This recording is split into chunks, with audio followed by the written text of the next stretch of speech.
400 stanzas. On the Middle Way. With commentary by Gyel-tsap. Chapter 12. Refuting Wrong Views. Question. Even though you have explained selflessness very clearly and extensively and the Tathagata fully understood and gave instruction on it, why do most people not follow this teaching? Answer. Although the one who formulated it and those who elucidate it may be the perfect embodiment of greatness, a listener with great qualities is extremely hard to find. Question. What qualities does one need? Answer. One should be unprejudiced, without attachment to one's own position or aversion to others' positions. Heart of the Middle Way says, if one is not unprejudiced, one will fail to understand a good explanation because of thinking it is someone else's. One must have the intelligence to distinguish between good and bad explanations, otherwise one may reject correct explanations and adopt incorrect ones. A keen interest in good explanations is needed, for without that one will make no effort and simply be like the lifeless picture of a human being. One should appreciate and be attentive to the teaching and the teacher. A listener with these 5 qualities is said to be a vessel for the teaching. Someone with all these attributes will recognize the teacher's good qualities and fully understand the clarity and orderliness of the teaching, as well as the good intentions of other listeners. The teacher's lack of self-interest and the like will not be seen as faults and other than as they are, but only as virtues. Nor will the good qualities of the listeners be construed as faults. Although the teacher may be perfect, if the listeners lack the prerequisite qualities, they will not recognize their own faults but will consider faults as virtues and virtues as faults.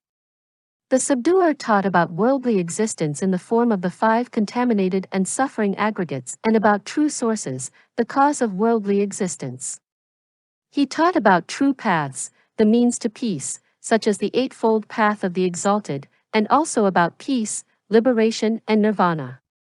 He taught the 4 noble truths for those who seek liberation, but ordinary people who make no effort to hear, think, and meditate are unaware that they do not possess all the qualities of a suitable vessel.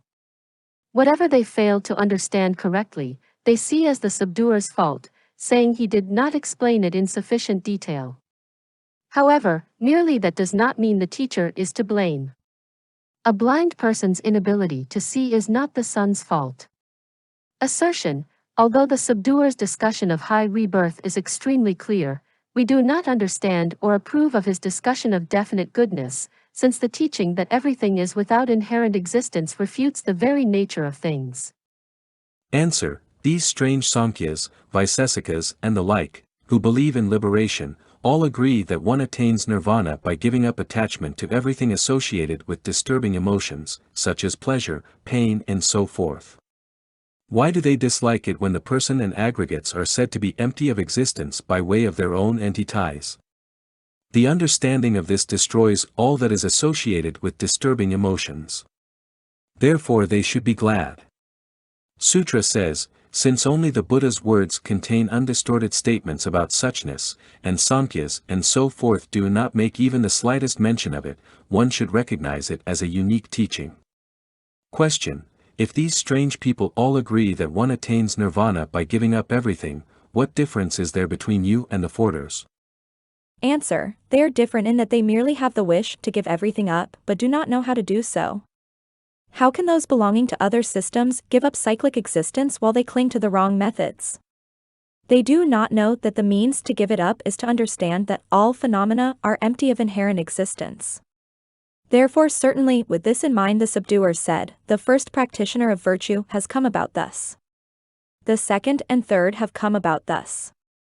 The fourth has come about thus. Others' doctrines lack such practitioners of virtue. On account of this he said, there is no peace in any teaching other than this. Question. If he is omniscient, he must have superknowledge of hidden things such as the size of Mount Meru and the continents, but how can one be sure of that? Answer. One can ascertain it with the help of inference.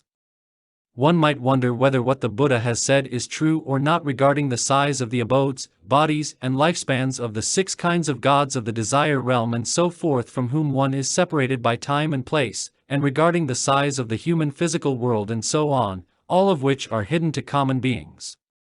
To dispel such doubts, one should take as example the fact that the features of the two truths, which are very subtle and difficult to understand, the teaching that all phenomena are empty of inherent existence, together with the feasibility of all actions and agents, are actually as he explained.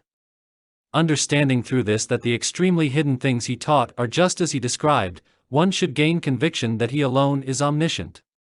Having ascertained dependent arising free from fabricated extremes through correct reasoning without relying on scriptural citations as proof, one should ascertain extremely hidden things relying on the Buddha's words as reason.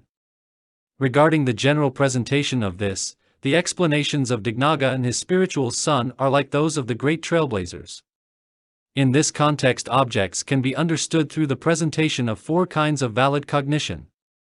Non-Buddhist teachers who have difficulty in discerning even the way cause and effect operate in relation to the physical environment and inhabitants of this world are ignorant regarding other subtle matters.